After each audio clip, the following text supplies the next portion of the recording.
আল্লাহ যখন কাউকে ভালোবাসে তখন তার শরীরে 4টি নিশানা পাওয়া যায়, অর্থাৎ 4টি আলামত যদি আপনার শরীরে থাকে মনে করবেন আল্লাহ আপনাকে ভালোবাসে। 4টি নিশানা। 1 নাম্বার হচ্ছে যাদেরকে আল্লাহ তাআলা দ্বীনের সঠিক জ্ঞান দান করেন তাদেরকে আল্লাহ তাআলা মহব্বত করেন। নাম্বার 2, দ্বিতীয় নাম্বার হচ্ছে যারা বেশি বিপদে পড়ে আল্লাহ তাআলা তাদেরকে মহব্বত করেন। যার শরীরে দেখবেন একের পর এক বিপদ আসতেছে, অসুস্থতা আসতেছে, বারবার বিপদ, একের পর এক বিপদ, একটা বিপদ যাওয়ার পর পরে আরেকটা বিপদ আসতেছে, আপনি হতাশ হবেন না প্রিয় ভাই। আল্লাহ তাআলা আপনাকে ভালোবাসেন।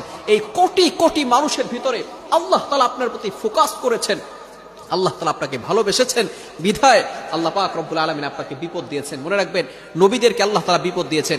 ইব্রাহিম আলাইহিস সালাম খলিলুল্লাহ এবং মিল্লাত আবিকুম ইব্রাহিম, যিনি সকল মুসলিম উম্মাহের সকল মুসলমানদের পিতা এবং সকল মুসলমানদের লিডার নেতা, সুতরাং ইব্রাহিম আলাইহিস সালামকে আল্লাহ তাআলা সবচেয়ে বেশি কষ্ট দিয়েছেন।